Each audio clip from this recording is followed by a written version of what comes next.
पुंखानुपुंख भाव ध्यान करने समीक्षा करने जे प्रभु ए दिन मानक आम से कौन चाहती से वाक्य द्वारा दास मान द्वारा पवित्रात्मा द्वारा से सकल विषय जनाऊँच। ये प्रभु का नाम अशेष अशेष धन्यवाद हो। प्रभु आम वाक्य द्वारा केतोटी विषय दिन मान कहते।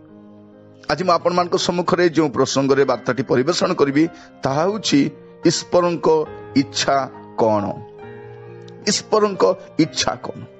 अनेक थर लोक मैंने कहती ईश्वर की इच्छा कौन, मो पाई ईश्वर की इच्छा कौन, मो पुओ पाई ईश्वर की इच्छा कौन, ईश्वर मो विषय कौन चाहती।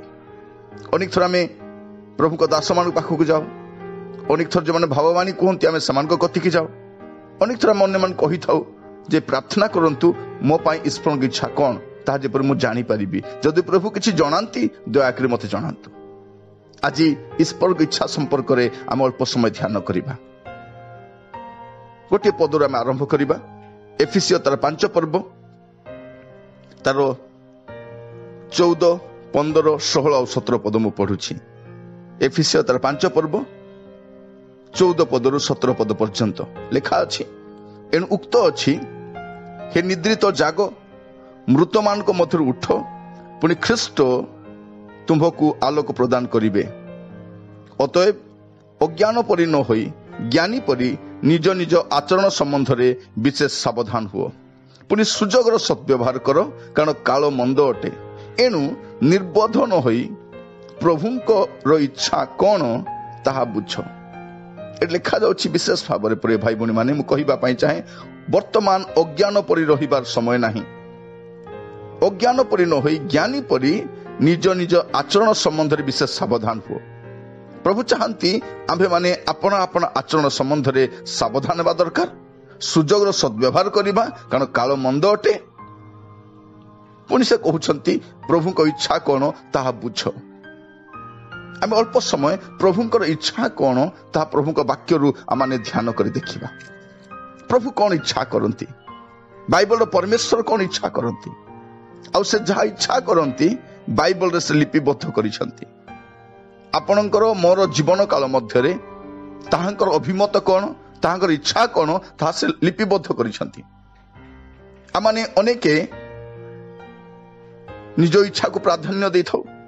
बेले बेले निज स्वामी इच्छा को, स्त्री इच्छा को, परिवार इच्छा को, बापा माँ इच्छा को, अनुष्ठान इच्छा को, किंतु आमे केबे मध्य ईश्वर की इच्छा कौन ता बुझिबा पे चेष्टा करि न थाउ। आमे अन्य मानकर इच्छा को अग्राधिकार दे थाउ, प्राधान्य दे थाउ, किंतु ईश्वर की इच्छा को आमे केबे मध्य प्राधान्य दे नाहु। आज ये प्रसंग रे आमे ध्यान करिबा पई जिबा ईश्वर की इच्छा कौन, ईश्वर कौन इच्छा करंती। तो आमे देखिबा प्रथम विषय द्वितीय पितर तार 3 पर्व 9 पद। द्वितीय पितर 3 पर्व 9 पद एठा लिखा जाए, विलंब बोली जेपरि केतेक भावंती प्रभु अपना प्रतिज्ञा विषय रे सेपरि विलंब करंती नाही, किंतु जे परि केही विनष्ट न हुवंती बरं समस्ते मन परिवर्तन करंती, एहा इच्छा करी से तुम्ह मानक प्रति दीर्घ सहिष्णु अटंती। प्रभु को इच्छा कौन स्पष्ट भाव लिखा जाउछि। आम अनेक भावुछु विलंब कहीं होछि, प्रभु कहीं आपण विलंब करुछंती, कहीं आपण आसु नाहंती, कहीं आपण आमान को नहीं जाउ नाहंती। प्रभु चाहंती केही जेपरि विनष्ट न हुवंती। प्रभु चाहंती जने मध्य विनष्ट न हुवंतु। से चाहंती समस्ते जेपरि मन परिवर्तन करंती। एहा प्रभुकर इच्छा अटे। प्रभु इच्छा करंती समस्ते मन परिवर्तन करंतु। एहा प्रभुकर इच्छा। प्रभु चाहती नहीं कई धर्म परिवर्तन करंतु, बाह्य परिवर्तन करंतु। आज देखंतु आपण आम समस्त गुड़े विषय परिवर्तन हो जाइछि। आमर घरर परिवर्तन हो जाइछि, आमर पोशाकर परिवर्तन हो जाइछि, आमर खाइबार परिवर्तन हो जाइछि, आमर जीवन शैली परिवर्तन हो जाइछि, गुड़े विषय परिवर्तन हो जाइछि। किंतु जो विषय परिवर्तन हेबा कथा सही विषय परिवर्तन हो नहीं। इवन मंडलीर मध्य बाह्य परिवर्तन बहुत हो जाइछि। प्रभु को दास मानकर बाह्य परिवर्तन बहुत हो जाइछि, किंतु प्रभु चाहती समस्ते जेपरि मन परिवर्तन करंती। आमे तो मन परिवर्तन करिछु, किंतु अन्य माने मन परिवर्तन करंतु। सेते मु कोन करे, मंडलीर दायित्व कोन, अनुष्ठान दायित्व कोन, विश्वास दायित्व कोन। कारण परमेश्वर चाहती ସମସ୍ତେ ଯେପରି ମନ ପରିବର୍ତ୍ତନ କରନ୍ତି ଏହା ପ୍ରଭୁଙ୍କର ଇଚ୍ଛା ଅଟେ। ପ୍ରିୟ ଭାଇ ଭଉଣୀ ମାନେ, ପ୍ରଭୁ ଚାହାନ୍ତି ବିଷୟ, ତାଙ୍କର ଇଚ୍ଛା କେହି ମଧ୍ୟ ବିନଷ୍ଟ ନ ହୁଅନ୍ତୁ, ସମସ୍ତେ ଯେପରି ମନ ପରିବର୍ତ୍ତନ କରନ୍ତୁ, ଏହା ସେ ଇଚ୍ଛା କରନ୍ତି। ଆଉ ଦ୍ୱିତୀୟ ବିଷୟ, ସେ ଆମଠାରୁ କଣ ଚାହାନ୍ତି, ସେ କଣ ଇଚ୍ଛା କରନ୍ତି, ତାଙ୍କ ଇଚ୍ଛା କଣ? ଦ୍ୱିତୀୟ ବିଷୟ ଆମେ ଦେଖିବା ପ୍ରଥମ ଥେସଲୋନିକୀୟ ତାର 4 ପର୍ବ 3 ପଦ। ପ୍ରଥମ ଥେସଲୋନିକୀୟ 4 ପର୍ବ ତାର 3 ପଦ ଏଟା ଲେଖାଯାଏ, କାରଣ ତୁମେମାନେ ଯେପରି ପବିତ୍ର ହୁଅ ଏହା ହିଁ ଈଶ୍ୱରଙ୍କ ଇଚ୍ଛା, ଅର୍ଥାତ୍ ତୁମେମାନେ ଯେପରି ବ୍ୟଭିଚାରରୁ ପୃଥକ ରୁହ। ସ୍ପଷ୍ଟ ଭାବରେ ଲେଖାଯାଏ ଏଠି, ତୁମେମାନେ ଯେପରି ପବିତ୍ର ହୁଅ ଏହା ହିଁ ଈଶ୍ୱରଙ୍କ ଇଚ୍ଛା। ପ୍ରଭୁ ଚାହାନ୍ତି ତାଙ୍କ ଲୋକମାନେ ପବିତ୍ର ହୁଅନ୍ତୁ। ପ୍ରଭୁଙ୍କର ଇଚ୍ଛା, ଏହା ହିଁ ତାଙ୍କର ଇଚ୍ଛା, କାରଣ ସେ ପବିତ୍ର ଅଟନ୍ତି ଆଉ ସେ ଚାହାନ୍ତି ଆପଣ ଆଉ ମୁଁ ବି ପବିତ୍ର ହବୁ, କାରଣ ସ୍ୱର୍ଗ ପବିତ୍ର ଲୋକମାନଙ୍କର ରହିବାର ସ୍ଥାନ ଅଟେ। ପ୍ରିୟ ଭାଇ ଭଉଣୀ ମାନେ, ଆପଣ ଯେମିତିକା ଜୀବନ କାଟି ମଧ୍ୟ ଜଗତରେ ରହିପାରିବେ, କିନ୍ତୁ ସ୍ୱର୍ଗର ସ୍ୱପ୍ନ ଦେଖନ୍ତୁ ନାହିଁ। ପବିତ୍ରତା ବିନା ସ୍ୱର୍ଗ ଅସମ୍ଭବ ଅଟେ। ଆଉ ସେ ଚାହାନ୍ତି, ତାଙ୍କର ଇଚ୍ଛା କଣ? ଆପଣ ଆଉ ମୁଁ ଯେପରି ପବିତ୍ର ହବୁ, ଏହା ସେ ଇଚ୍ଛା କରନ୍ତି। ତେଣୁ ସେ କଣ କୁହନ୍ତି? ତୁମ୍ଭେମାନେ ଯେପରି ପବିତ୍ର ହୁଅ ଏହା ହିଁ ଈଶ୍ୱରଙ୍କ ଇଚ୍ଛା, ଅର୍ଥାତ୍ ତୁମ୍ଭେମାନେ ଯେପରି ବ୍ୟଭିଚାରରୁ ପୃଥକ ରୁହ। এই ଦିନମାନଙ୍କରେ ଜଗତରେ ବ୍ୟଭିଚାର ପାପକୁ ସାମାନ୍ୟ ବିଷୟ ବୋଲି ମନେ କରାଯାଏ, ସାଧାରଣ ବିଷୟ ବୋଲି ମନେ କରାଯାଏ, ସମାଜରେ ଗ୍ରହଣୀୟ ଅଟେ। ପରସ୍ପର ଇଚ୍ଛା କଲେ କଣ ବି କରିପାରନ୍ତି। ମୋର ପ୍ରିୟ ମାନେ, ସମାଜ ହୁଏତ ଏହାକୁ ଗ୍ରହଣ କରିପାରେ, କୌଣସି ଦେଶ ଗ୍ରହଣ କରିପାରେ, କୌଣସି ସମ୍ବିଧାନ ଗ୍ରହଣ କରିପାରେ, କିନ୍ତୁ ବାଇବଲର ପରମେଶ୍ୱର ବ୍ୟଭିଚାରକୁ ସବୁଠାରୁ ବଡ଼ ପାପ ବୋଲି କୁହନ୍ତି। ଆଉ ସେ ଚାହାନ୍ତି ଆପଣ ଆଉ ମୁଁ ଯେପରି ପବିତ୍ର ଜୀବନ କାଟିବୁ, ଏହା ସେ ଇଚ୍ଛା କରନ୍ତି। ଆଉ ସେଇଥିପାଇଁ ଆପଣଙ୍କୁ ମତେ ବ୍ୟଭିଚାରରୁ ଦୂରରେ ରହିବାକୁ ପଡିବ। ପ୍ରଭୁ ଆପଣଙ୍କୁ ମତେ ପବିତ୍ର ଆତ୍ମାଙ୍କ ଦ୍ୱାରା ଏ সকল ବିଷୟ ବୁଝିବା ପାଇଁ ସାହାଯ୍ୟ କରନ୍ତୁ। ଆଉ ତୃତୀୟ ବିଷୟ, ସେ କଣ ଇଚ୍ଛା କରନ୍ତି? ପ୍ରଥମ ଥେସଲୋନିକୀୟ ତାର 5 ପର୍ବ 18 ପଦ। ପ୍ରଥମ ଥେସଲୋନିକୀୟ 5 ପର୍ବ ତାର 18 ପଦ ଲେଖାଯାଉଛି, ସବୁ ଅବସ୍ଥାରେ ଧନ୍ୟବାଦ ଦିଅ, କାରଣ ତୁମ୍ଭମାନଙ୍କ ବିଷୟରେ ଖ୍ରୀଷ୍ଟ ଯୀଶୁଙ୍କ ଠାରେ ଏହା ଈଶ୍ୱରଙ୍କ ଅଭିମତ, ଏହା ଈଶ୍ୱରଙ୍କ ଇଚ୍ଛା। କଣ? ଯେ ସବୁ ଅବସ୍ଥାରେ ଆମେ ଧନ୍ୟବାଦ ଦେବା। ଖ୍ରୀଷ୍ଟିଆନ ଜୀବନ ଧନ୍ୟବାଦ ଦେବା ଜୀବନ, ବିଶ୍ୱାସୀ ଜୀବନ ଧନ୍ୟବାଦ ଦେବା ଜୀବନ। ସେ ସବୁ ପରିସ୍ଥିତିରେ ସେ ପ୍ରଭୁଙ୍କୁ ଧନ୍ୟବାଦ ଦିଏ, ସବୁ ଅବସ୍ଥାରେ ସେ ତାଙ୍କୁ ଧନ୍ୟବାଦ ଦିଏ। ପ୍ରିୟ ଭାଇ ଭଉଣୀ ମାନେ, ପ୍ରଭୁ ଆପଣଙ୍କୁ ମତେ ଅନୁଗ୍ରହ କରନ୍ତୁ, ଆମେ କଣ ସବୁ ଅବସ୍ଥାରେ ତାଙ୍କୁ ଧନ୍ୟବାଦ ଦଉ? ସବୁ ପରିସ୍ଥିତିରେ କଣ ଆମେ ତାଙ୍କୁ ଧନ୍ୟବାଦ ଦଉ? ସେ ଚାହାନ୍ତି, ଏହା ତାଙ୍କର ଅଭିମତ, ଏହା ତାଙ୍କର ଇଚ୍ଛା। ଆଜି ଆମେ ବାକ୍ୟରୁ ଜାଣିଲୁ, ସବୁ ଅବସ୍ଥାରେ ଆମେ ବେଳେବେଳେ ମର୍ମରିଂ କରିଥାଉ, ବେଳେବେଳେ ଆମେ ପ୍ରଭୁଙ୍କୁ ଧନ୍ୟବାଦ ଦେବା ପାଇଁ ଇଚ୍ଛା କରିନଥାଉ। ଆଇବଙ୍କ ଜୀବନଟା ଦେଖନ୍ତୁ, ସେ ସବୁ ହରେଇଲେ, ସମ୍ପତ୍ତି ଗଲା, ପିଲାମାନେ ଚାଲିଗଲେ, ଦେହ ଭର୍ତ୍ତି ବିସ୍ଫୋଟକ ହେଇଛି। ସେ କଣ ବୋଲି କହୁଛନ୍ତି? ତାଙ୍କର କଥା ଗୋଟେ ଆପଣ ଦେଖିବେ, ଆଇବ ତାର 1 ପର୍ବ ତାର 21 ପଦରେ ସେ କଣ କହୁଛନ୍ତି? ଆଉ ସେ କହିଲା, ମୁଁ ମାତାର ଗର୍ଭରୁ ଉଲଙ୍ଗ ଆସିଅଛି ଓ ଉଲଙ୍ଗ ହୋଇ ସେଠାକୁ ଫେରିଯିବି।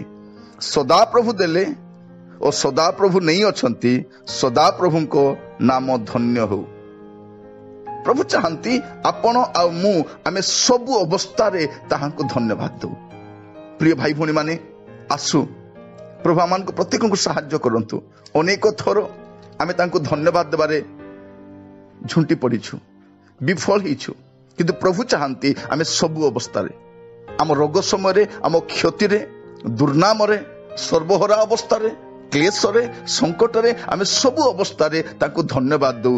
ଏହା ଖ୍ରୀଷ୍ଟ ଯୀଶୁଙ୍କ ଠାରେ ଈଶ୍ୱରଙ୍କ ଅଭିମତ ଅଟେ, ଈଶ୍ୱରଙ୍କ ଇଚ୍ଛା ଅଟେ। ପ୍ରଭୁ ଆମ ପ୍ରତ୍ୟେକଙ୍କୁ ସାହାଯ୍ୟ କରନ୍ତୁ। ଆଜି ତାଙ୍କ ବାକ୍ୟ ଶୁଣିବା ସମୟରେ ଆମ ଜୀବନକୁ ଆମେ ଏ ପ୍ରକାର ଗଢି ତୋଳୁ ଯେ ପରିସ୍ଥିତି ଯାହା ହଉ ନା କାହିଁକି, ମୋର ଜୀବନର ସ୍ଥିତି ଯାହା ହଉ ନା କାହିଁକି, ଯେପରି ମୁଁ ସବୁ ଅବସ୍ଥାରେ ପ୍ରଭୁଙ୍କର ଧନ୍ୟବାଦ କରିବି। ଆଉ ଚତୁର୍ଥ ବିଶେଷ, ଆମଠାରୁ କଣ ଇଚ୍ଛା କରନ୍ତି? ଈଶ୍ୱରଙ୍କ ଇଚ୍ଛା କଣ? ପ୍ରଥମ ପିତର ତାର 2 ପର୍ବ 15 ପଦ ଏଠା ଲେଖାଯାଏ। ପ୍ରଥମ ପିତର 2 ପର୍ବ 15 ପଦ ଏଠା ଲେଖାଯାଏ, କାରଣ ତୁମ୍ଭେ ମାନେ ଯେ ସତ୍କର୍ମ କରି ନିର୍ବୋଧ ମାନଙ୍କ ଅଜ୍ଞାନର କଥା ବନ୍ଦ କର, ଏହା ଈଶ୍ୱରଙ୍କ ଇଚ୍ଛା। ଈଶ୍ୱର କଣ ଇଚ୍ଛା କରନ୍ତି? ଆପଣ ଆଉ ମୁଁ ଯେପରି ଆମେ ସତ୍କର୍ମ କରିବୁ ଏହା ସେ ଚାହାନ୍ତି। ମୋର ପ୍ରିୟ ଭାଇ ଭଉଣୀ ମାନେ, ଆପଣଙ୍କର ମୋର ଚତୁଃପାର୍ଶ୍ୱରେ ଅନେକ ଲୋକ ଅସତ୍କର୍ମ କରୁଛନ୍ତି, ଅନେକ ଲୋକ ଭୁଲ କାମ କରୁଛନ୍ତି, ଆଉ ତାହା ଦେଖି ଆପଣ ମୁଁ ଭୁଲ କରିପାରିବା ନାହିଁ। ସମସ୍ତେ କରୁଛନ୍ତି, ମୁଁ କରିପାରିବି ନାହିଁ। ସମସ୍ତଙ୍କର କାର୍ଯ୍ୟ ଭିନ୍ନ ହେଇପାରେ, କିନ୍ତୁ ଖ୍ରୀଷ୍ଟ ବିଶ୍ୱାସୀ ଭାବରେ ଆମେ ସତ୍କାର୍ଯ୍ୟ କରିବୁ ଏବଂ ନିର୍ବୋଧ ମାନଙ୍କର ଅଜ୍ଞାନର କଥା ଯେପରି ବନ୍ଦ କରିପାରିବୁ, ଏହା ଈଶ୍ୱର ଇଚ୍ଛା କରନ୍ତି। ପ୍ରଭୁ ଆପଣଙ୍କୁ ମୋତେ ସାହାଯ୍ୟ କରନ୍ତୁ। ଆସୁ ଆଜିଠାରୁ ଆମେ ସତ୍କର୍ମ କରିବାରେ ନିଜକୁ ନିୟୋଜିତ କରୁ। କିନ୍ତୁ ଆପଣ ମନେ ରଖିଥାନ୍ତୁ ପ୍ରିୟ ଭାଇ ଭଉଣୀ ମାନେ, ଯଦି ଆପଣ ସତ୍କର୍ମ କରିବାକୁ ଇଚ୍ଛା କରିବେ, ଆପଣ ଦୁଃଖ ଭୋଗ କରିବେ। ତେଣୁ ପିତର ଆଗକୁ ଆଉ ଲେଖୁଛନ୍ତି, ପ୍ରଥମ ପିତର 3 ପର୍ବ ତାର 17 ପଦରେ ଲେଖାଯାଏ, କାରଣ ଦୁଷ୍କର୍ମ ସକାଶେ ଦୁଃଖ ଭୋଗ କରିବା ଠାରୁ ବରଂ ଯଦି ଈଶ୍ୱରଙ୍କ ଇଚ୍ଛା ହୁଏ, ତାହେଲେ ସତ୍କର୍ମ ସକାଶେ ଦୁଃଖ ଭୋଗ କରିବା ଭଲ। ସେ କହୁଛି, ଯଦି ଈଶ୍ୱରଙ୍କ ଇଚ୍ଛା ହୁଏ ତାହେଲେ ଆପଣ ସତ୍କର୍ମ କରି ମଧ୍ୟ ଦୁଃଖ ଭୋଗ କରିବା ପଡ଼ିବ। ପ୍ରିୟ ଭାଇ ଭଉଣୀ ମାନେ, ଅନେକ ଥର ଆମେ ଭାବିଥାଉ, ମୁଁ ତ ସତ୍କର୍ମ କଲି, କାହିଁକି ମୋର ଜୀବନରେ ଦୁଃଖ ଆସୁଛି? ଭୁଲ କରିବା ଲୋକ ହୁଏତ ଭଲରେ ଅଛନ୍ତି, ଭୁଲ କରି ଲୋକମାନେ ସୁନାମ ଅର୍ଜନ କରୁଛନ୍ତି, କିନ୍ତୁ ଆପଣ ସତ୍କର୍ମ କରି ଦୁଃଖ ଭୋଗ କରୁଛନ୍ତି। ପ୍ରଭୁଙ୍କର ଇଚ୍ଛା ହୁଏ ତାହେଲେ ଆପଣ ସତ୍କର୍ମ କରି ମଧ୍ୟ ଦୁଃଖ ଭୋଗ କରିବେ। ଆପଣ ବିଚଳିତ ହୁଅନ୍ତୁ ନାହିଁ, ଆପଣ ବ୍ୟତିବ୍ୟସ୍ତ ହୁଅନ୍ତୁ ନାହିଁ। ପ୍ରଭୁଙ୍କର ଇଚ୍ଛା ଯଦି ହୁଏ ଆପଣ ସତ୍କର୍ମ କରି ମଧ୍ୟ, ଦେଖନ୍ତୁ ଆପଣ ଅନେକ ଥର ଭଲ କାମ କରିଛନ୍ତି, କିନ୍ତୁ ଆପଣ ଦୁଃଖ ଦେଇ ଯାଇଛନ୍ତି। ପ୍ରଭୁ କୁହନ୍ତି ଆପଣଙ୍କୁ, ପୁଅରେ ଏଇଟା ତୋ ପାଇଁ ମୋର ଇଚ୍ଛା ଥିଲା, ଏଇଟା ମୁଁ ତୁମଠାରୁ ଅପେକ୍ଷା କରୁଥିଲି। ପ୍ରଭୁ ଆମମାନଙ୍କୁ ସାହାଯ୍ୟ କରନ୍ତୁ ପ୍ରିୟ ଭାଇ ଭଉଣୀ ମାନେ। ଆମେ ଦୁଃଖ ମଧ୍ୟରେ, କଷ୍ଟ ମଧ୍ୟରେ, ନୈରାଶ୍ୟ ମଧ୍ୟରେ, ହତାଶ ମଧ୍ୟରେ ଆମେ କଣ କରିବୁ? ପ୍ରଭୁଙ୍କର ଅଭିମତକୁ ପୁରା କରିବୁ, କାରଣ ପ୍ରଭୁ ଇଚ୍ଛା କରନ୍ତି ଯଦି ସମ୍ଭବ ହୁଏ ସତ୍କର୍ମ କରି ଆପଣ ଦୁଃଖ ଭୋଗ ମଧ୍ୟ କରିବେ। ଆସୁ ଆଜିଠାରୁ ଆମେ ସତ୍କର୍ମ କରିବାରେ ଲାଗି ରହୁ, କାରଣ ଏହା ପ୍ରଭୁଙ୍କର ଇଚ୍ଛା ଅଟେ। ଯଦି ଆପଣ ଦେଖିବେ ପ୍ରଥମ ପିତର ତାର 4 ପର୍ବ 19 ପଦ ଲେଖାଯାଉଛି, ଅତଏବ ଯେଉଁମାନେ ଈଶ୍ୱରଙ୍କ ଇଚ୍ଛା ମତେ ଦୁଃଖ ଭୋଗ କରନ୍ତି।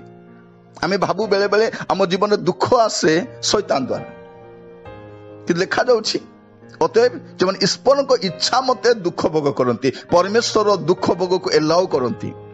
ପ୍ରିୟ ମାନେ, ଆଜି ଯଦି ଆପଣ ଦୁଃଖ ଭୋଗ କରିବେ ନାହିଁ, କାଲିକି କେମିତି ସୁଖ ଭୋଗ କରିପାରିବେ? ଦୁଃଖ ଭୋଗ ପରେ ସୁଖ ଭୋଗ ଅଛି, ଦୁଃଖକୁ ଭୋଗ କରିବା ପାଇଁ ପଡ଼ିବ। ପ୍ରଭୁ ଆମମାନଙ୍କୁ ସାହାଯ୍ୟ କରନ୍ତୁ। ପ୍ରଭୁ ଯୀଶୁ ଖ୍ରୀଷ୍ଟଙ୍କର ଆଗମନ ଯେତେ ପାଖେଇ ଆସୁଥିବ, ଜୀବନରେ ଦୁଃଖ ସେତେ ଆସୁଥିବ, ଦୁଃଖ ଭୋଗ ଆସୁଥିବ। ମଣ୍ଡଳୀକୁ ଦୁଃଖ ଭୋଗ ମଧ୍ୟ ଦେଇ ଯିବା ପାଇଁ ପଡ଼ିବ, ଖ୍ରୀଷ୍ଟ ବିଶ୍ୱାସୀକୁ ଦୁଃଖ ଭୋଗ ମଧ୍ୟ ଦେଇ ଯିବା ପାଇଁ ପଡ଼ିବ। ଆମେ ବେଳେ ବେଳେ ଭାବୁ, ମୋର ଜୀବନରେ କାହିଁକି ପ୍ରଭୁ ଦୁଃଖ ଆସୁଛି? କାହିଁକି ପ୍ରଭୁ ମୁଁ ଦୁଃଖ ମଧ୍ୟ ଦେଇଯିବି? ମୁଁ ତ ପ୍ରାର୍ଥନା ଜୀବନ କାଟୁଛି, ମୁଁ ତ ପବିତ୍ର ଜୀବନ କାଟୁଛି, ମୁଁ ତ ଉପବାସ କରୁଛି, ମୁଁ ତ ବାଇବଲ ଅନୁସାରେ ଚାଲୁଛି, କିନ୍ତୁ ବାଇବଲରେ ପ୍ରଭୁଙ୍କର ଇଚ୍ଛା ଲେଖାଯାଉଛି, ଅତଏବ ଯେଉଁମାନେ ଈଶ୍ୱରଙ୍କ ଇଚ୍ଛା ମତେ ଦୁଃଖ ଭୋଗ କରନ୍ତି, ସେମାନେ ବିଶ୍ୱସ୍ତ ସୃଷ୍ଟିକର୍ତ୍ତାଙ୍କ ହସ୍ତରେ ଆପଣ ଆପଣ ଆତ୍ମାକୁ ସମର୍ପଣ କରି ସତ୍କାର୍ଯ୍ୟରେ ନିବିଷ୍ଟ ରୁହନ୍ତୁ। କି ସୁନ୍ଦର ଶିକ୍ଷା ମୋର ପ୍ରିୟ ମାନେ, କି ବ୍ୟାଲେନ୍ସ ଶିକ୍ଷା ଅଟେ। ବାଇବଲର ପରମେଶ୍ୱର ଏ ପ୍ରକାର ଏକ ସନ୍ତୁଳିତ ଶିକ୍ଷା ତାଙ୍କ ପିଲାମାନଙ୍କୁ ଦେବା ପାଇଁ ଚାହାନ୍ତି। ପ୍ରଭୁଙ୍କର ଇଚ୍ଛା ମତେ ଦୁଃଖ ଭୋଗ କରିବୁ ଆଉ ବିଶ୍ୱସ୍ତ ସୃଷ୍ଟିକର୍ତ୍ତାଙ୍କ ହସ୍ତରେ ଆପଣ ଆପଣ ଆତ୍ମା ସମର୍ପଣ କରି ସତ୍କାର୍ଯ୍ୟରେ ନିବିଷ୍ଟ ରହିବୁ, ଏହା ସେ ଚାହାନ୍ତି। ପ୍ରିୟ ଭାଇ ଭଉଣୀ ମାନେ, ପ୍ରଭୁ ଆମମାନଙ୍କୁ ସାହାଯ୍ୟ କରନ୍ତୁ। ଆସୁ ଆଜିଠାରୁ ସତ୍କାର୍ଯ୍ୟରେ ଲାଗି ରହୁ, ସତ୍କାର୍ଯ୍ୟ ସକାଶେ ଦୁଃଖ ଭୋଗ କରୁ, ଆଉ ଏ ଦୁଃଖ ମଧ୍ୟରେ ସତ୍କାର୍ଯ୍ୟରେ ଆମେ ନିବିଷ୍ଟ ହେଇ ରହୁ। ପ୍ରଭୁ ଆପଣମାନଙ୍କୁ ସାହାଯ୍ୟ କରନ୍ତୁ। ପ୍ରିୟ ଭାଇ ଭଉଣୀ ମାନେ, ଏ ସମୟ ଆସିଛି ଆମ ଜୀବନରେ ଖ୍ରୀଷ୍ଟଙ୍କୁ ଦେଖାଇବା, ସମାଜକୁ ଦେଖେଇବା ଯେ ଖ୍ରୀଷ୍ଟିଆନ ଦୁଃଖ ଭୋଗ ମଧ୍ୟରେ ସୁଦ୍ଧା ସେ ଆଗଭର ହେଇପାରେ, କାରଣ ଏହା ଈଶ୍ୱରଙ୍କ ଇଚ୍ଛା ଅଟେ। ଆଜିର ଶିକ୍ଷା କି ପ୍ରକାର? ଅନେକ କୁହନ୍ତି ଯଦି ଆପଣଙ୍କ ଜୀବନରେ ଦୁଃଖ ଅଛି, ଆପଣ ମନେ ରଖିଥାନ୍ତୁ ପାପ ଅଛି। ଆପଣଙ୍କ ଜୀବନରେ ଦୁଃଖ ଅଛି, ଆପଣ ଜୀବନକୁ ସମୀକ୍ଷା କରି ଦେଖନ୍ତୁ। ପ୍ରିୟ ଭାଇ ଭଉଣୀ ମାନେ, ଦୁଃଖ ଆସୁଛି, ଆପଣ ବିଚଳିତ ହୁଅନ୍ତୁ ନାହିଁ। ଏହା ପ୍ରଭୁଙ୍କ ଇଚ୍ଛା ମତେ ଆପଣ ଦୁଃଖ ଭୋଗ ମଧ୍ୟ ଯାଉଛନ୍ତି। କାରଣ ପ୍ରଭୁଙ୍କର ଇଚ୍ଛାର ବାହାରେ ତାଙ୍କ ପିଲାମାନଙ୍କ ଜୀବନରେ କିଛି ହୁଏ ନାହିଁ। ପରମେଶ୍ୱର ସର୍ବେ ସର୍ବ ଅଟନ୍ତି। ତେଣୁ ଲେଖାଯାଉଛି ବିଶ୍ୱସ୍ତ ସୃଷ୍ଟିକର୍ତ୍ତାଙ୍କ ହସ୍ତରେ ଆପଣ ଆପଣ ଆତ୍ମା ସମର୍ପଣ କରି ସତ୍କାର୍ଯ୍ୟରେ ନିବିଷ୍ଟ ହୋଇ ରହିବୁ। ପ୍ରଭୁ ଆପଣଙ୍କୁ ମତେ ଅନୁଗ୍ରହ କରନ୍ତୁ। ପ୍ରିୟ ଭାଇ ଭଉଣୀ ମାନେ, ପ୍ରଭୁଙ୍କର ଇଚ୍ଛା କଣ ତାହା ଆଜି ଆମେ ଧ୍ୟାନ କରୁଛୁ। ବାସ୍ତବରେ ପ୍ରଭୁଙ୍କ ନାମର ଧନ୍ୟବାଦ ହଉ, ପ୍ରଭୁ ବାଇବଲରେ ତାଙ୍କର ଇଚ୍ଛାକୁ ଲେଖି ଦେଇଛନ୍ତି। ଆପଣଙ୍କୁ କହିବା ପାଇଁ ପଡିବ ନାହିଁ, ପ୍ରଭୁ ଆପଣଙ୍କ ଇଚ୍ଛା କଣ ମତେ ଜଣାନ୍ତୁ, ସ୍ୱପ୍ନରେ ଜଣାନ୍ତୁ, ଦର୍ଶନରେ ଜଣାନ୍ତୁ। ଅଲରେଡି ପ୍ରଭୁ ବାଇବଲରେ ଲିପିବଦ୍ଧ କରିଦେଇଛନ୍ତି, ଅଲରେଡି ସେ ଲେଖି ସାରିଛନ୍ତି। ଆଜି ତାହା ଆମେ ଗୋଟି ଗୋଟି କରି ଧ୍ୟାନ କରୁଛୁ। ବର୍ତ୍ତମାନ ସୁଦ୍ଧା ଆମେ ଯେପରି ଜୀବନ କାଟିଲୁ, କିନ୍ତୁ ଅବଶିଷ୍ଟ କାଳ ଯେପରି ଈଶ୍ୱରଙ୍କ ଇଚ୍ଛାରେ ଜୀବନ ଯାପନ କରିବୁ, ଏହା ସେ ଚାହାନ୍ତି। ଯଦି ଆପଣ ଦେଖିବେ ପ୍ରଥମ ପିତର ତାର 4 ପର୍ବ 1 ପଦ ଏବଂ 2 ପଦ। ପ୍ରଥମ ପିତର 4 ପର୍ବ 1 ପଦ ଆଉ 2 ପଦ ମୁଁ ପଢୁଛି, ଦେଖନ୍ତୁ।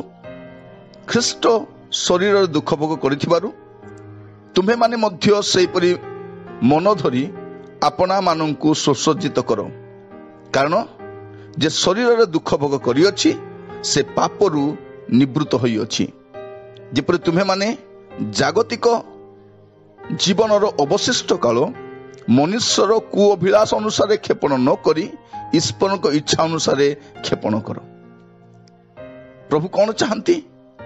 ଆମର ଯୋଉ ଅବଶିଷ୍ଟ କାଳ ଅଛି ଜୀବନର, ତାହା ମନୁଷ୍ୟର କୁଅଭିଳାଷ ଅନୁସାରେ କ୍ଷେପଣ ନ କରି ଈଶ୍ୱରଙ୍କ ଇଚ୍ଛାରେ ଯେପରି ଆମେ କ୍ଷେପଣ କରୁ। ପ୍ରଭୁ ଚାହାନ୍ତି ପ୍ରିୟ ଭାଇ ଭଉଣୀ ମାନେ, ଆମେ ବଳକା ସମୟ ଈଶ୍ୱରଙ୍କ ଇଚ୍ଛାରେ ଜୀବନ କାଟୁ। କଣ? ଦୁଃଖ ଆସିବ, କଷ୍ଟ ଆସିବ, ସମସ୍ୟା ଆସିବ, ଆମେ ଜାଗତିକ ଲୋକମାନଙ୍କ ଭଳିଆ ଆମେ ବିଚଳିତ ହେବା ନାହିଁ। ଆମର ବଳକା ଜୀବନ ଆମେ କୁଅଭିଳାଷରେ କ୍ଷେପଣ ନ କରି, ଦୁଃଖ ଆସୁ, ସମସ୍ୟା ଆସୁ, ତଥାପି ଈଶ୍ୱରଙ୍କ ଇଚ୍ଛା ଅନୁସାରେ ଯେପରି ଆମେ କ୍ଷେପଣ କରିବୁ, ଏହା ପ୍ରଭୁ ଆପଣଙ୍କ ଠାରୁ ମୋ ଠାରୁ ଚାହାନ୍ତି। ପ୍ରିୟ ଭାଇ ଭଉଣୀ ମାନେ, ପ୍ରଭୁଙ୍କ ନାମର ସ୍ତୁତି ହଉ, ପ୍ରଭୁଙ୍କ ନାମର ଗୌରବ ହଉ। ବାଇବଲର ପରମେଶ୍ୱର କେତେ ଉତ୍ତମ ପରମେଶ୍ୱର ଅଟନ୍ତି ଯେ ତାଙ୍କର ଅନୁକାରୀ ମାନଙ୍କୁ, ତାଙ୍କର ପିଲାମାନଙ୍କୁ, ଯେଉଁମାନେ ଜଗତରେ ଅଛନ୍ତି, ସେମାନଙ୍କ ନିମନ୍ତେ ସେ କଣ ଇଚ୍ଛା କରନ୍ତି ତାହା ସେ ଲିପିବଦ୍ଧ କରିଛନ୍ତି। ଯଦି ଆପଣ ଦେଖିବେ ତାଙ୍କର ଆଉ ଗୋଟେ ଇଚ୍ଛା, ତାହା ସପ୍ତମ ଇଚ୍ଛା ଆପଣ ଦେଖିପାରିବେ। ଏଫେସିୟ ତାର 6 ପର୍ବ ତାର 5 ପଦ ଏବଂ 6 ପଦ। ଏଫେସିୟ 6 ପର୍ବ 5 ପଦ ଆଉ 6 ପଦ ଲେଖାଯାଉଛି, ହେ ଦାସମାନେ, ତୁମ୍ଭେମାନେ ଯେପରି ଖ୍ରୀଷ୍ଟଙ୍କର ଆଜ୍ଞାବହ ଅଟ, ସେହିପରି ଭୟ ଓ କମ୍ପ ସହ ହୃଦୟର ସରଳତାରେ ତୁମ୍ଭମାନଙ୍କର ଜାଗତିକ କର୍ତ୍ତାମାନଙ୍କର ଆଜ୍ଞାବହ ହୁଅ। ମନୁଷ୍ୟର ସନ୍ତୁଷ୍ଟ କଲା ପରି ଦୃଷ୍ଟି ଆଗରେ ତାହା କର ନାହିଁ, କିନ୍ତୁ ଖ୍ରୀଷ୍ଟଙ୍କ ଦାସ ପରି ଅନ୍ତର ସହ ଈଶ୍ୱରଙ୍କ ଇଚ୍ଛା ସାଧନ କର। ଏହା ଈଶ୍ୱରଙ୍କ ଇଚ୍ଛା। ଲେଖାଯାଉଛି ଈଶ୍ୱରଙ୍କ ଇଚ୍ଛା କଣ? ଦାସମାନେ, ସେମାନେ ଯେପରି ଖ୍ରୀଷ୍ଟଙ୍କର ଆଜ୍ଞାବହ ଅଟନ୍ତି, ସେମାନେ ସେହିପରି ଭୟ ଓ କମ୍ପ ସହ ସରଳ ହୃଦୟରେ ଜାଗତିକ କର୍ତ୍ତାମାନଙ୍କର ମଧ୍ୟ ଆଜ୍ଞାବହ ହେବେ। ଏହା ପ୍ରଭୁ ଇଚ୍ଛା କରନ୍ତି। ମନୁଷ୍ୟକୁ ସନ୍ତୁଷ୍ଟ କଲା ଭଳିଆ ନୁହଁ। ଏଇ ଦିନ ମାନକେ ଦେଖିବେ, ସରକାରୀ କର୍ମଚାରୀ ହୁଅନ୍ତୁ ବା ବେସରକାରୀ ହୁଅନ୍ତୁ ବା ପ୍ରଭୁଙ୍କ ଦାସମାନେ ହୁଅନ୍ତୁ, ସେମାନେ ମନୁଷ୍ୟକୁ ସନ୍ତୁଷ୍ଟ କଲା ଭଳିଆ ଲୋକ ଆଗରେ ହିଁ ଉତ୍ତମ କାର୍ଯ୍ୟ କରିବା ପାଇଁ ଚାହାନ୍ତି। କାରଣ ସେମାନେ ଭାବନ୍ତି କଣ, ଯେ ସେମାନଙ୍କୁ ସନ୍ତୁଷ୍ଟ କରିବା ଦ୍ୱାରା ମୋର ପ୍ରମୋସନ ହବ, ମତେ ସେ ସମ୍ମାନ କରିବେ, ମତେ ସେ ପଦୋନ୍ନତି କରିବେ, ଏହା ସେମାନେ ଚାହାନ୍ତି। କିନ୍ତୁ ଏଠାରେ ଲେଖାଯାଉଛି, ପ୍ରଭୁଙ୍କର ଦାସ ଭାବରେ ଆମର କର୍ତ୍ତବ୍ୟ କଣ? କେବଳ ମନୁଷ୍ୟ ଆଗରେ ନୁହେଁ, ମନୁଷ୍ୟ ଦେଖନ୍ତୁ ବା ନ ଦେଖନ୍ତୁ, ଆମେ ଯେପରି ଭୟ ଓ କମ୍ପ ସହିତ ସରଳ ହୃଦୟରେ ଆମର କର୍ତ୍ତା ମାନଙ୍କର ଆମେ ଯେପରି ବଶୀଭୂତ ହେବୁ, ଏହା ସେ ଇଚ୍ଛା କରନ୍ତି। କେତେ ସ୍ପଷ୍ଟ ଭାବରେ ଲେଖାଯାଉଛି। ପ୍ରିୟ ଭାଇ ଭଉଣୀ ମାନେ, ପ୍ରଭୁଙ୍କର ନାମର ଗୌରବ ହଉ। ପରମେଶ୍ୱର ଏହା ଆମଠାରୁ ଚାହାନ୍ତି ଯେପରି ଆମେ କଣ କରିବୁ? ଆମେ ଭୟ କମ୍ପ ସହିତ ସରଳ ହୃଦୟରେ ଈଶ୍ୱରଙ୍କ ଇଚ୍ଛା ସାଧନ କରିବୁ। ଏହା ଈଶ୍ୱର ଇଚ୍ଛା କରନ୍ତି। ପ୍ରଭୁଙ୍କ ନାମର ଗୌରବ ହଉ, ପ୍ରଭୁଙ୍କ ନାମର ସ୍ତୁତି ହଉ। ଯେପରି ଆମମାନେ ଆଗାମୀ ସମୟରେ ମନୁଷ୍ୟ ଦେଖାଣିଆ, ଲୋକ ଦେଖାଣିଆ କାର୍ଯ୍ୟରେ ଆମେ ବ୍ୟସ୍ତ ନ ରହୁ। साधु पाउल गोटे कथा कहते जदि मु एबे पर्यंत मनुष्य मान को संतुष्ट करूथांती मु ख्रीष्टंकर दास हुंती नाही। ईश्वर को दास माने ईश्वरंकर अनुकारी माने ख्रीष्टंकर अनुकारी माने से कौन करिवे मनुष्य को संतुष्ट करला भलिया कार्य करबा पई नुह ईश्वर को संतुष्ट करिवे। कारण गोटे दिन आसुची से माने जो कार्य करूछंती से कार्य सकाशे से माने सम्मानित हेबे से माने प्रशंसित हेबे से माने पुरस्कृत हेबे। यह आपण मु जानि रखिबा दरकार। गोटे समय आसुची प्रिय भाई भणी माने आमे प्रशंसित हवा आमर कार्य प्रशंसित हवा। कारण प्रभु को सेवारे आमान को परिश्रम निष्फल नुहे। कारण परमेश्वर आमान को पुरस्कृत करिवे। प्रिय प्रभु को दास माने मु आपण मान कहिबा पई चाहे आपण माने सरकारी कार्य करंतु बा बेसरकारी कार्य करंतु कोनोसी ख्रीष्ट अनुष्ठान कार्य करंतु आपणकर कार्य दिन आसुची सम्मानित हबो आपणकर कार्य दिने प्रशंसित हबो। परमेश्वर कहिबे बेस उत्तम एवं विश्वस्त दास तुम अल्प विषय विश्वस्त हेलो मर्मरिंग करंतु नाही। आपण को पदोन्नति हे नाही आपण को उच्च पद नै नाहंती आपण को केही प्रशंसा करू नाहंती किंतु आपणकर प्रभु आपण को देखुचंती आ से कहउचंती से माने लोक देखाणिया कार्य करंतु किंतु तुमे भय कंप सहित सरल हृदय रे मनुष्य सम्मुख रे ही नुहे मनुष्य देखु बा न देखु ईश्वर को साक्षात मानी ईश्वर की इच्छा जानी कि कार्य रे निविष्ट चित्त रहिबा पई प्रभु चाहंती।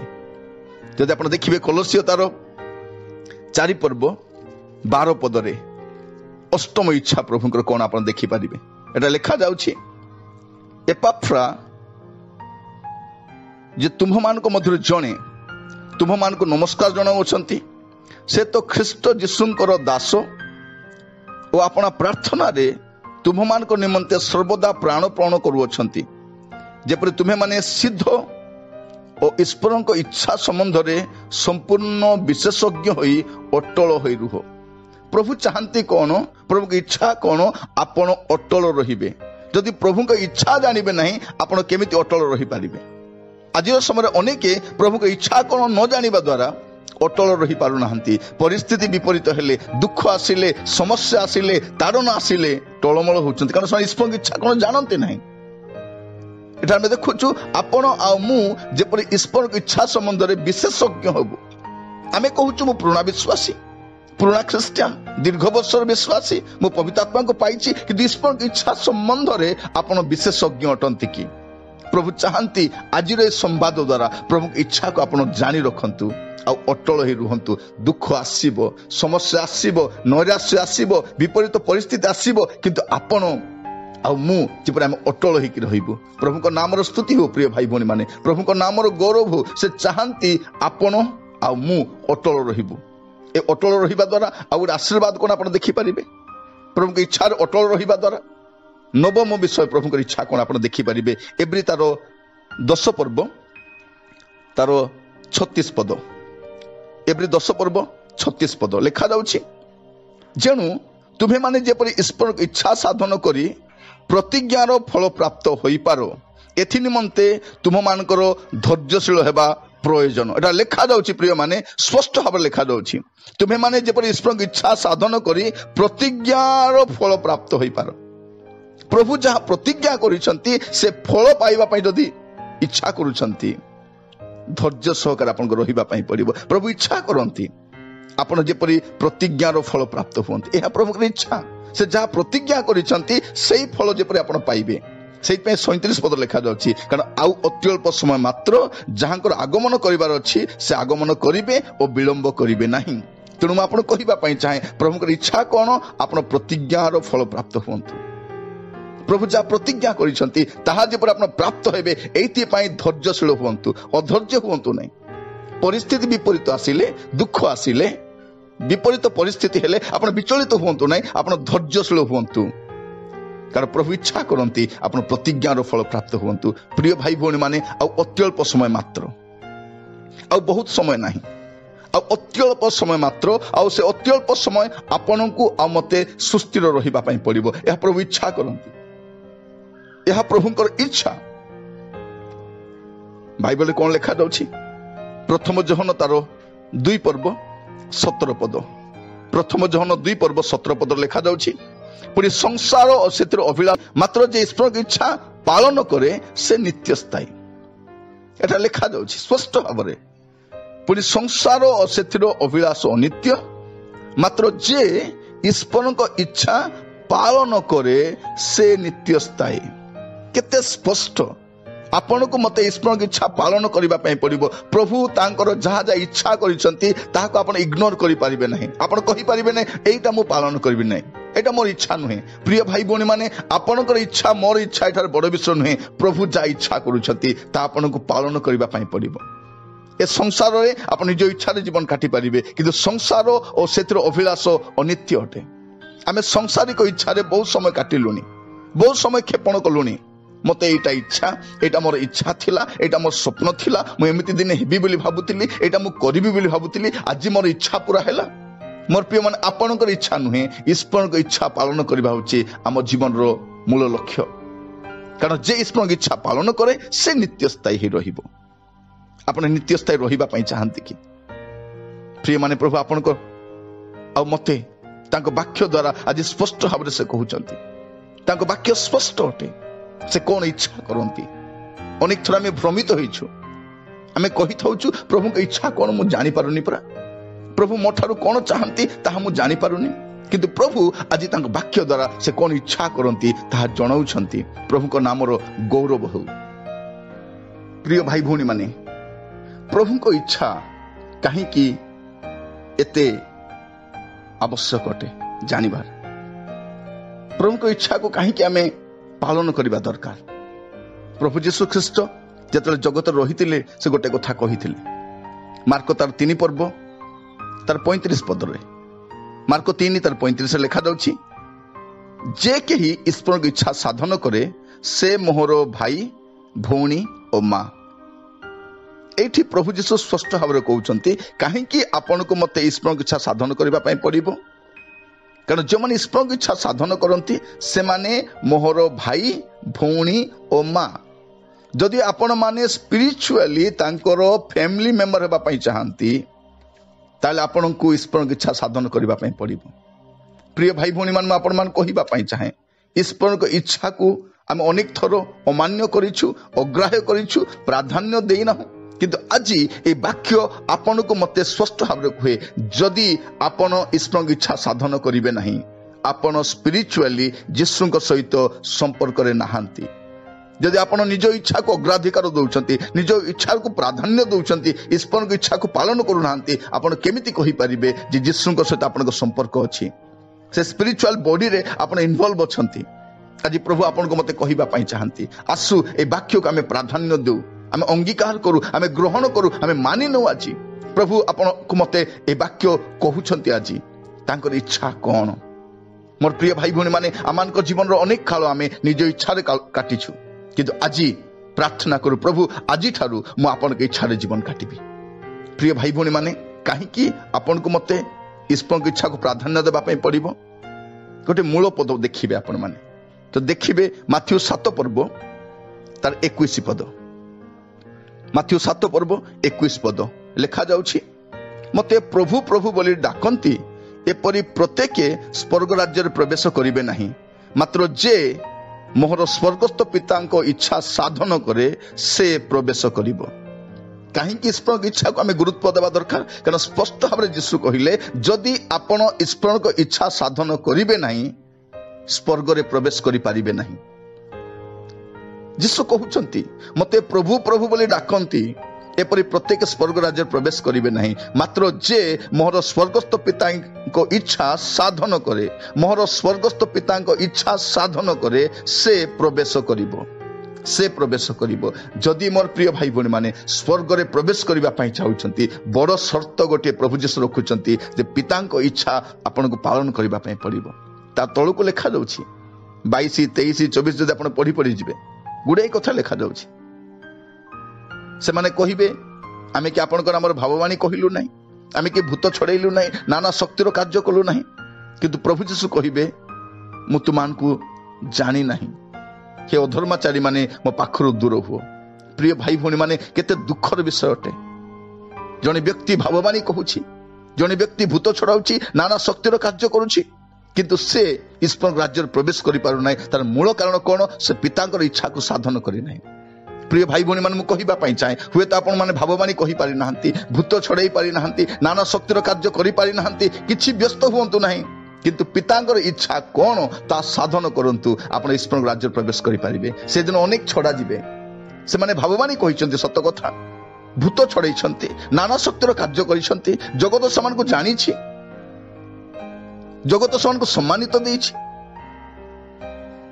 किंतु समस्या कोट रहिला से पितांको इच्छा को अग्राधिकार दे नाहंती। आसु आज में प्रार्थना करिबा प्रभु मु आपन की इच्छा को पालन करिबा पई चाहे। आज ये संवाद रे मु आपन मान को ईश्वर की इच्छा कोन ताहा मु बाइबल रु व्याख्या करि कहिछि। जो पद गुडी को मु कहिछि मु निज ठारु कहि नै सब पद रे ईश्वर की इच्छा कोन ता लिखा जाइछि। प्रभु आमान को सहाय्य करंतु। प्रभु चाहंती समस्त जेपरि मन परिवर्तन करंती। आसु प्रार्थना करिबा प्रयास करिबा साक्षी हेबा प्रभु को विषय कहिबा जेपरि समस्त मन परिवर्तन करंती। आपण कहिबे नै लोक जानिबे केमती मोर प्रिय मान। इवेन आपण को जीवन को देखंतु आपण को बाहिक परिवर्तन हेछि ना मन परिवर्तन हेछि। आपण को मते पवित्र जीवन काटिबा को पड़िबो एहा प्रभु इच्छा करंती। आमे सबु अवस्था रे ताहाकर धन्यवाद करिवु एहा से इच्छा करंती। आमे जे सत्कर्म करिवु अब जदि संभव हुए सत्कर्म करी दुख भोग करिवु पुणी सत्कार्य रे निविष्ट होई रहिबु एहा से इच्छा करंती। आ दास मान ठर से कोन चाहंती से दास माने जेपरि लोक देखाणिया कर्म न करी भय कंपस हो हृदय सरलता रे ईश्वर की इच्छा साधन करिवे। प्रिय माने वर्तमान सुधा जमिति जीवन काटिलु अवशिष्ट काल ईश्वर की इच्छा रे आमे क्षेपण करिबा पई आज समर्पित हवा। कारण जे ईश्वर की इच्छा साधन करे से ही अटल होई रहिबो। जो ईश्वर की इच्छा साधन करंती से माने ही प्रतिज्ञात फल प्राप्त होई परिबे। आ अत्यल्प समय मात्र ईश्वर की इच्छा रे मनोनिवेश करंतु। कारण जे ईश्वर की इच्छा साधन करे से नित्य स्थायी ही रहिबो। जे पालन करे से नित्य स्थायी ही रहिबो। जे ईश्वर की इच्छा साधन करे से ही ईश्वरंकर परिवार भुक्त अटे। आ से ही ईश्वर राज्य प्रवेश करि पारिबो। कारण लिखा जाउछि जे माने पितांकर इच्छा साधन करंती से माने ही प्रवेश करि पारिबे। आसंतु प्रार्थना करिबा जीवन को समर्पण करिबा कहिबा प्रभु मोर अवशिष्ट काल मोर जीवन अवशिष्ट समय प्रभु मु आपन के इच्छा रे क्षेपण करिबा पई चाहूछि। प्रिय भाई भौणी माने आसंता माने आंठू रे आसीबा प्रार्थना करिबा समर्पित हवा।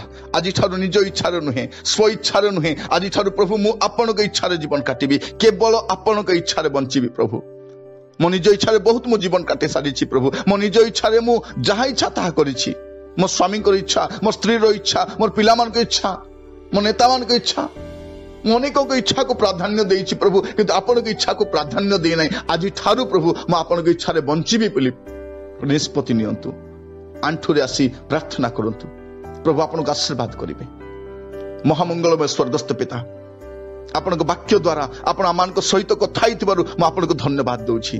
हे पवित्र प्रेममय प्रभु परमेश्वर आपन को पवित्र आत्मा को द्वारा आज वाक्य आपन आमान को बुझेइ छथि आपन को धन्यवाद दिए। प्रभु आज ठारू प्रभु जेपरा माने प्रभु आपन को इच्छा को लड़ीबू आपन की इच्छा अनुसार जीवन काटिबू आपन तो कहि सारी छथि। प्रभु आपन इच्छा कोन आमान को सहाय्य करंतु। हे प्रभु परमेश्वर आज ठारू प्रभु जेपरा में आपन की इच्छा को पालन करिबू पवित्र जीवन काटिबू। प्रभु दुख आसु कष्ट आसु सत्कार्य रे निविष्ट होई रहिबू। प्रभु आमान को सहाय्य करो अनुग्रहकारी पिता परमेश्वर दास माने जेपरि प्रभु भय कंप सहित आपण आपण नेता मान करो बसीभूत होई रहिबे और सरल हृदय रे आपण इच्छा को साधन करिवे एतबे आपण अनुग्रह करंतु।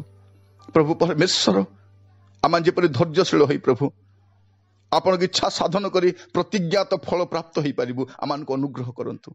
हे पिता परमेश्वर आम जीवन रे